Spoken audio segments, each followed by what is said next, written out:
So starting the test drive here in this 3500, this is it's a big truck, and you know, it shows that with how it drives, how it handles, but it's also a very capable truck. You're able to tow up to 31,000 pounds with a fifth wheel here, fifth wheel setup, and that's a lot of weight to pull. Now with this LT, having the leather, I highly recommend it if you're going to spend this kind of money anyway. The convenience packages are kind of based on your own discretion, but again, I really like the leather here. I think it's a nice touch. Now I'm not going to be able to come to a stop, but I'm going to slow it down, then give it a good pull here. Here we go.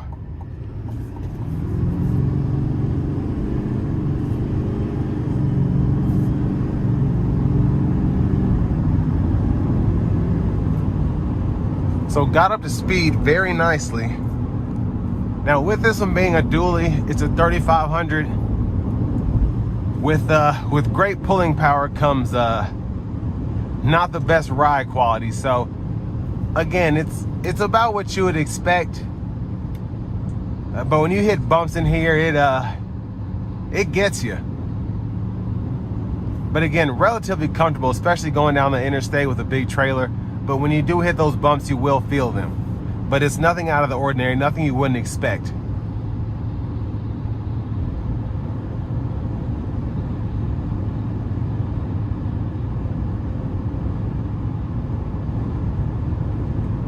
But I want to give a huge thanks to Chevrolet Buick GMC of Murfreesboro for allowing me to review this truck today. I'll leave a link below in the description. If you're looking to find the best price on one of these closer to home, click that second link down below. It takes just a minute to fill out your information, and I'll make sure the local dealers are fighting to get you the best price on this or whatever new vehicle you might be interested in. Now, especially with a load here, you want to give yourself quite a bit of space to stop. Don't want to follow people too closly in this. Again, especially if you're towing behind you 30,000 pounds. But the overall driving dynamics are decent. And I mean, they're good for a heavy duty pickup. Now for this to have the price tag that it has, I think it's worth the money when it comes to what this can do. It's very capable. You have that reliable Duramax. You get that diesel efficiency there, the power, the pulling power. But then just having the leather package, the convenience packages on this one too. I like how this is equipped overall. I think you get quite a bit for the money, even though it's not a high country, even though it's not an LTZ. The way this one is spec'd out is, I think, a smart way of doing it. Just having the power tailgate, the leather seats, you're not having to go up in trim there. And then with a truck like this, sunroof's not necessary, but you still get all of the comforts that you expect from the newer Silverado body style. The all digital display here, the screen, and then having these nice buttons. Even though they're all buttons and knobs, easy to control, they still look really nice.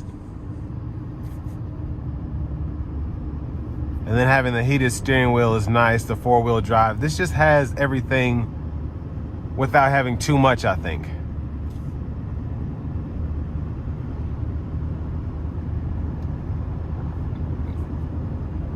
Now, if you're comparing this to an F350 or let's say a Ram 3500, I think it just depends on preference at this point.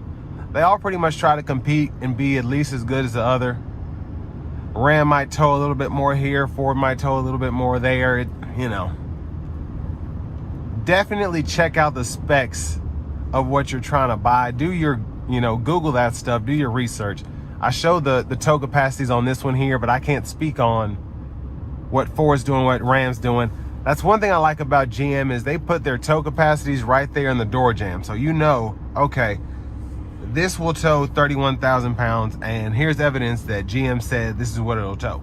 But I think a pretty good heavy duty truck. Again, the way this one's spec'd out, you get a lot of options, a lot of packages without necessarily having to go up to a higher trim level that might not include some of these things. So With all that being said, this will bring me to the end of my review of this 2025 Silverado 3500 HD LT.